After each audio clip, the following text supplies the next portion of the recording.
Pensando nesse mundo esquadrinhado, nessa dificuldade de ligações entre as relações muito enquadradas, você num texto seu, o feminismo e subjetividade em tempos pós-modernos, comenta sobre o pós-feminismo, não pelo fato pelo feminismo ter acabado, mas por ele se deparar com novas problematizações. Sim. Pensando nesses avanços qualitativos que você mencionou ao longo da entrevista, quais seriam esses novos dilemas enfrentados por esse pós-feminismo em tempos pós-modernos? Então, eu estava pensando num pós-feminismo nesse momento, no sentido mesmo de que não é um tempo depois, né? Mas é um tempo em que a ficha cai, né? A ficha cai e as feministas começam a pensar também o que elas estão produzindo, que transformações, que políticas da subjetividade, por exemplo, o feminismo está acionando, está colocando, vamos dizer, implementando deliberadamente ou não deliberadamente, mas enfim, como é que essa crítica está produzindo seus efeitos, né? Então, eu penso assim que, olha, são muitas as questões para o feminismo, muitas mesmo, né? Eu acho que assim, não é fácil construir novos mundos. Acho que assim, a questão é bastante complicada. Esse grupo Desentorpecendo a Razão, por exemplo, nesse dia do debate, né? Uma das questões que eles levantavam é a questão de um feminismo punitivo, né? Se a punição, a criminalização de certas práticas é uma resposta. Eu acho uma questão para ser pensada assim, porque é claro que eu não quero que não aconteça nada com o cara que degola a mulher porque ela é mulher, não é? É claro que, mas eu também acho que não é a prisão que vai resolver a questão. Não acho que estupros vão deixar de existir porque os homens vão ser presos, entendeu? Porque nós sabemos que os homicídios não acabaram porque as pessoas são presas, como furtos não acabam porque as pessoas são presas. Então, quer dizer, a questão é como o feminismo pode enfrentar a violência de gênero, por exemplo. Isso eu acho que assim, é um problema que eu acho que tem que ser pensado. Quer dizer, é uma conquista a Lei Maria da Penha? Mas, quer dizer, e aí?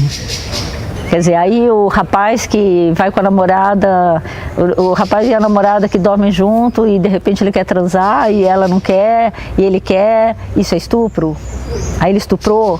É a mesma coisa que o cara que corta a mão da mulher porque ela vai embora? Não, né? São casos, não dá para ter essa abstração. Então, né, quer dizer, eu acho que tem que ter outras políticas, né? Políticas de produção da subjetividade. Pois não? Em que sentido que você acha que não é a mesma coisa? Assim? Não entendi a comparação.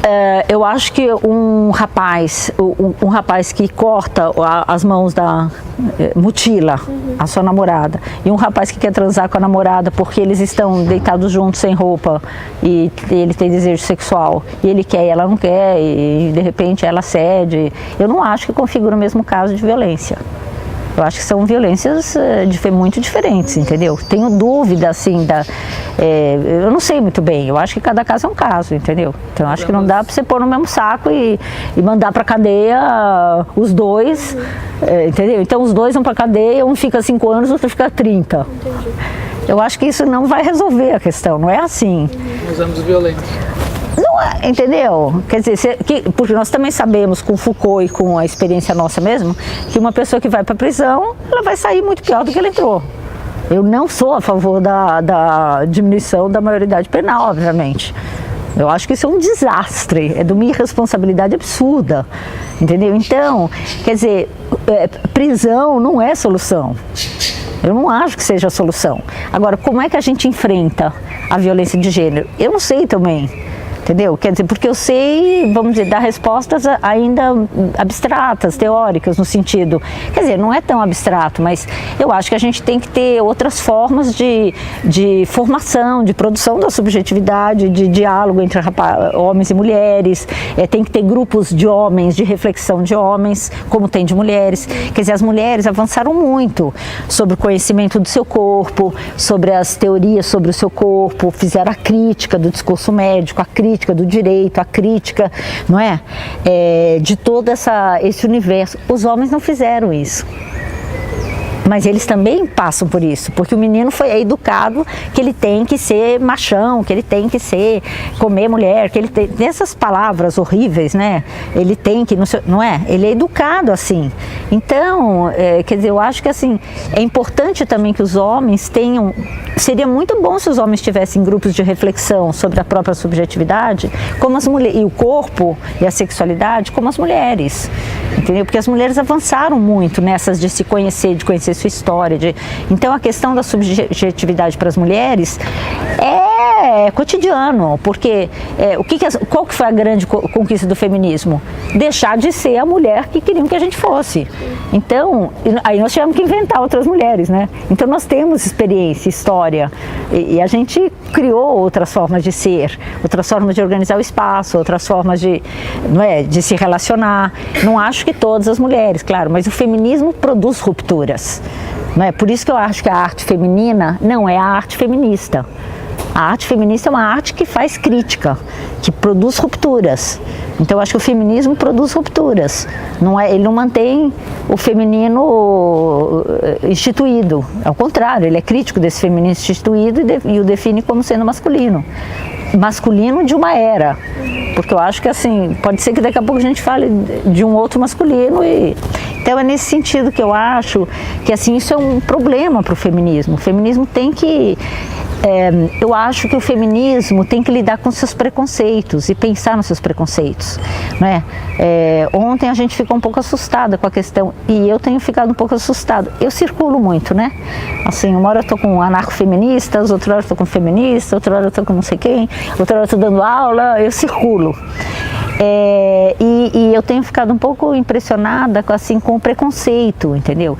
A gente sabe que tem feministas históricas, antigas, muito preconceituosas, por exemplo, com a prostituição. Né? Tem feministas que detestam as prostitutas, acham que elas são objeto sexual, que vende o corpo, que sabe? Um discurso assim, não é? Há outras que não. Mas o feminismo, acho que nunca conseguiu lidar com a questão da prostituição e do erotismo. Acho que não é só a prostituição, falar em prazer sexual é meio complicado também, entendeu? Então, eu acho que, entendeu? Quer dizer, não é complicado quando são lésbicas, meninas falando de meninas. Eu não sei se falam também, enfim. Mas não é um tema que entra. Eu não vejo esse tema sendo colocado e acho que é um tema a ser colocado, porque nós vivemos numa sociedade que culpabiliza o prazer. Não é? Que a gente não é essa noção de usar os prazeres virou um hedonismo absurdo, narcísico, não é? Quer dizer, eu faço o que eu quero, na hora que eu quero, no tempo que eu quero, não é nada disso que nós estamos falando, não é? É assim que as pessoas vivem o prazer, não é? De uma maneira e que o capitalismo promove com todo esse consumismo e tal. E há muitas críticas sobre isso, né? Tem os livros do amor líquido, né? Da modernidade líquida, do medo líquido. Há muita gente, Zizek, há muita gente fazendo essas críticas, né? Do hedonismo contemporâneo. Então, não é disso que nós estamos falando, mas entre negar a renúncia a si do cristianismo e o hedonismo contemporâneo, entendeu? Assustador. Quer dizer, a gente é educado num regime em que você deve renunciar aos prazeres. Você não pode gostar do que você gosta, você não pode querer o que você quer, você não pode, não é? Aí você tem um desbloqueamento disso e cai numa coisa oposta. Eu posso querer qualquer coisa porque eu sou mais eu. Também não é. Entendeu? Então eu acho que assim, não tem o uso dos prazeres. Eu volto ao nome do livro do Foucault, quando diz dos gregos. A temperança, que os gregos entendem que é a forma de ser cidadão. O cidadão é deve ser um homem temperante. Que é um homem temperante? É um homem equilibrado, que sabe usar o racional para comandar o seu instinto, sem negar, como vai dizer o cristianismo, mas sem também virar essa coisa absurda dos nossos tempos.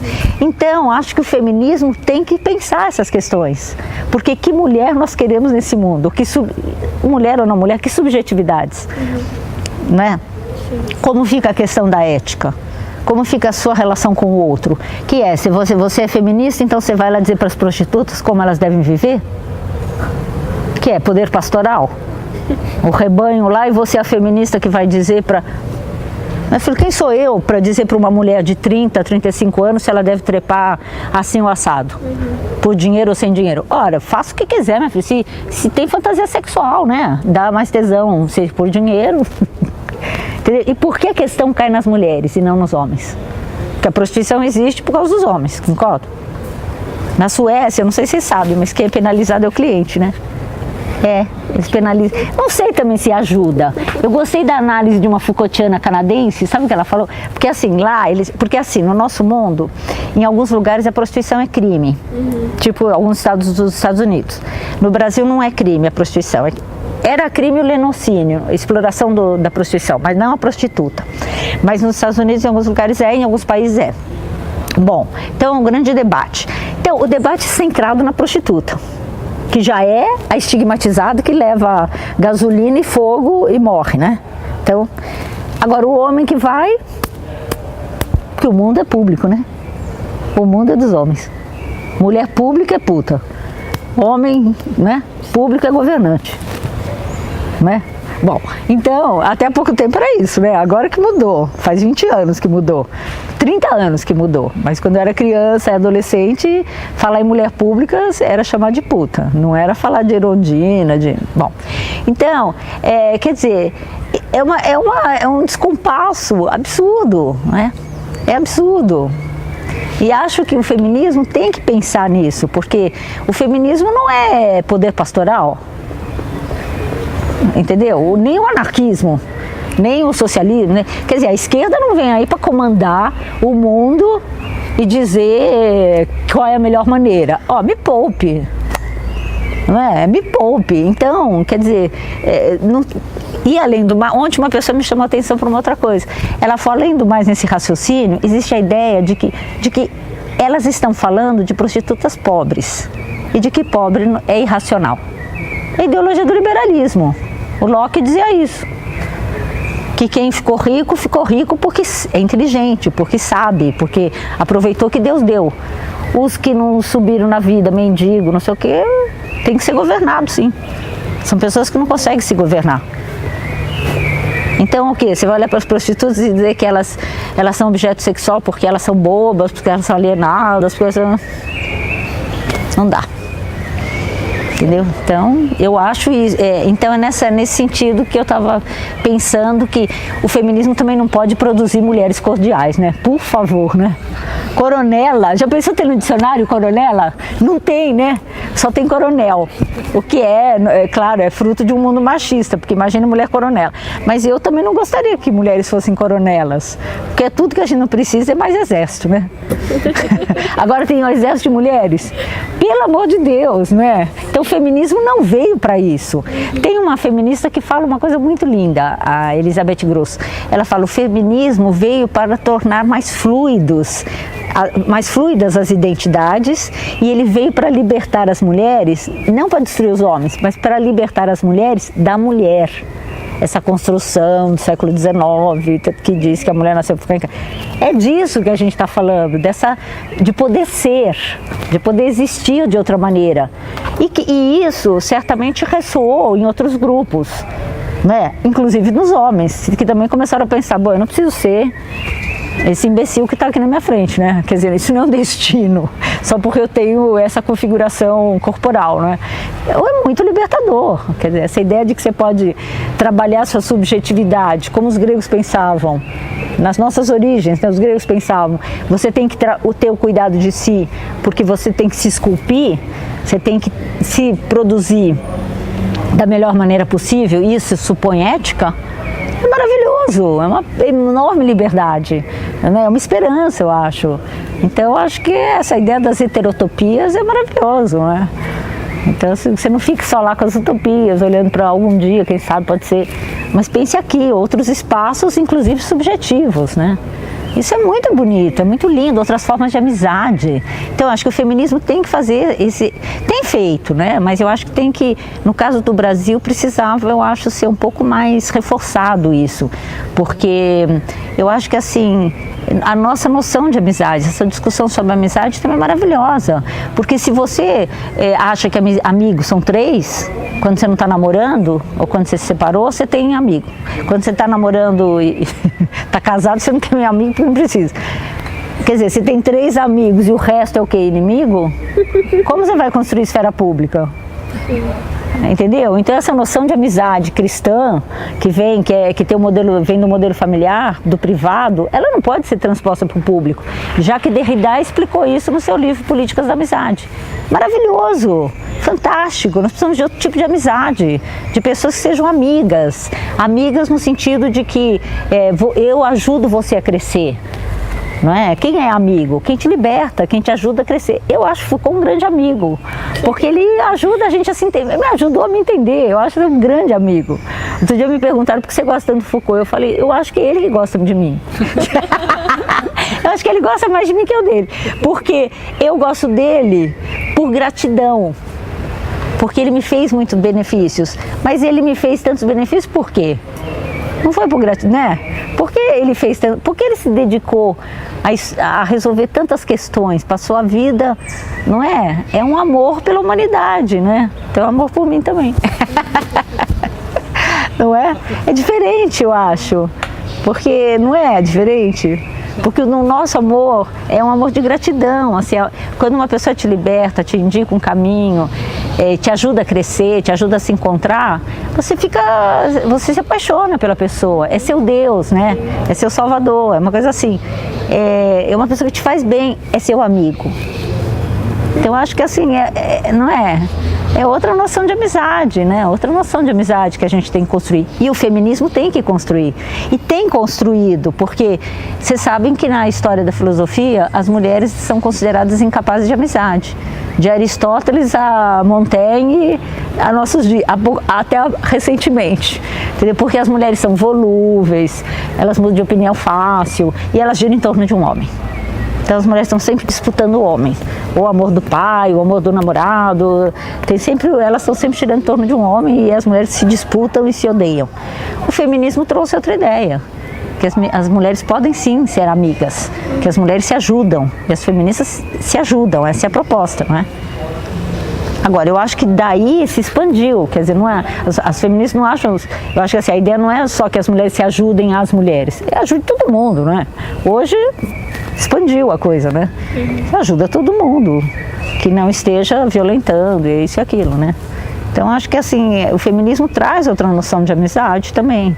Só que eu penso que uma coisa é eu falar teoricamente, outra coisa é a experiência dos grupos. E eu penso que a gente tem que conversar mais, porque está acontecendo também uma certa atomização.